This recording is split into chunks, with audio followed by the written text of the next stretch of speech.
Bienvenue dans C'est pas sûr, le podcast rempli d'informations croustillantes et absurdes sur différents sujets. Après, c'est sûr, ces infos ne sont pas très sûres.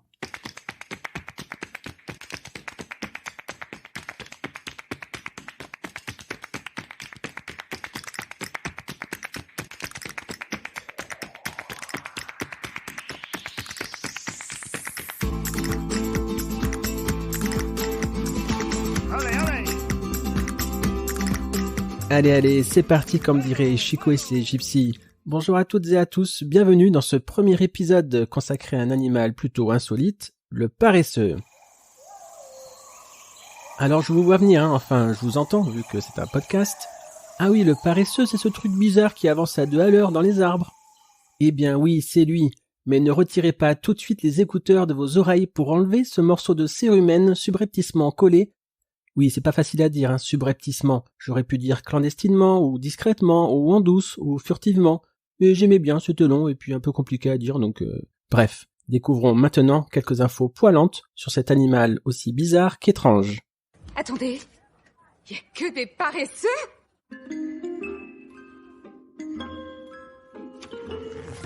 Le paresseux est un mammifère arboricole d'Amérique tropicale qui constitue le sous-ordre des Folivora. Ce nom savant vient de la capacité du paresseux à faire les 400 coups dès que les humains ont le dos tourné. Un comportement observé pour la première fois en 1995 grâce à des caméras thermiques, où des vidéos de soirées alcoolisées de paresseux de tout poil ont choqué jusqu'aux plus éminents scientifiques. C'est pas sûr a réussi à se procurer un extrait sonore d'une de ces fameuses soirées. Le passage qui va suivre a été mis en vitesse accélérée pour vous permettre une écoute normale. Et Miguel, t'as les numéros de Rosalita? Il va la chauffer un peu sur WhatsApp. Tiens, attrape mon téléphone. Il est dedans. Tout là? Non. Attends, il arrive. Et là, c'est bon? Non, toujours pas. Rapproche-toi un peu. Ah, voilà. Merci. Ah merde, il est l'écran avec mes griffes. Le paresseux passe 90% de son temps suspendu dans les arbres. Il voit donc tout le temps le monde à l'envers. Cela entraîne des problèmes récurrents de régurgitation chez les bébés paresseux, le temps de s'adapter à cette nouvelle posture. Les adultes aussi se font avoir avec cette position inconfortable. Je vous dis pas le nombre de téléphones portables laissés tomber par terre par des paresseux. Et pour faire pipi caca, me direz-vous? Eh bien, c'est une bonne question. La réponse est non, le paresseux ne fait pas pipi en haut de son arbre. Il est pas si con non plus, il sait très bien que vu qu'il est à l'envers, il a de grandes chances de se pisser dessus.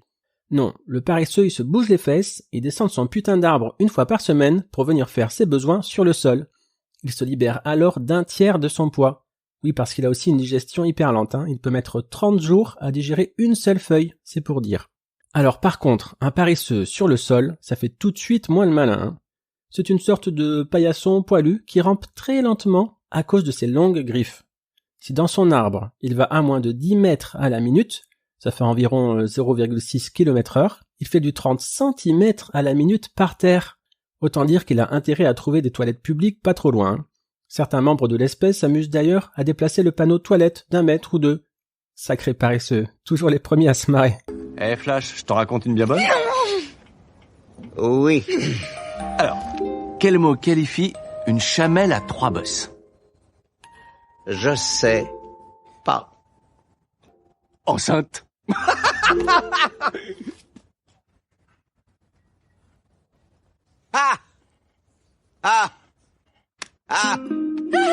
Très amusant, très amusant. Est-ce qu'on pourrait se concentrer sur la... Mais ne croyez pas que tout est rose chez la grande famille des paresseux.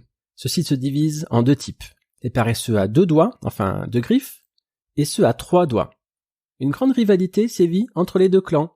Il n'est pas rare de voir un paresseux à 3 griffes lancer un doigt d'honneur à un congénère à 2 griffes, se moquant ouvertement de son incapacité à reproduire ce geste. Bon, la totalité de la scène prend 5 bonnes minutes, mais ça vaut le coup d'œil. Le paresseux est un animal poilu, et c'est peu dire. En effet, sa fourrure abrite une quantité impressionnante de petites bêtes. On y trouve par exemple des algues vertes, qui prolifèrent dans ses poils humides. Les algues, qui lui donnent une teinte verdâtre, lui permettent de mieux se camoufler et lui offrent aussi des nutriments qu'il absorbe par la peau. C'est sale, je vous l'accorde, mais c'est utile. Mais c'est hyper crade, on est d'accord. Et je vous raconte pas l'odeur. Alors attention, tout n'est pas utile chez le paresseux. Par exemple, cet animal est incapable de sauter. Quand je dis sauter, même un sursaut de quelques millimètres, vous oubliez, hein? Du coup, impossible de prendre un paresseux par surprise. Tout de suite, des cris de paresseux mimant la surprise.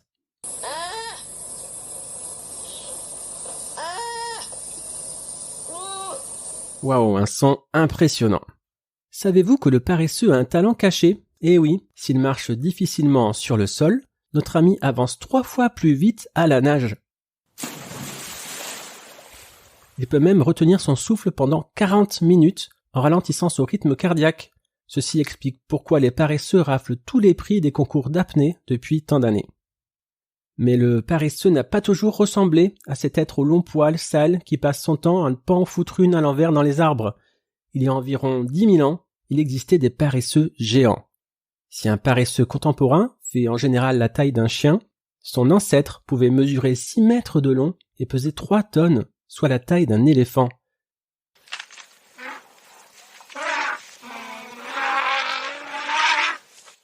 C'est la fin de cet épisode. Une chose est sûre, c'est pas sûr, mais c'est rigolo.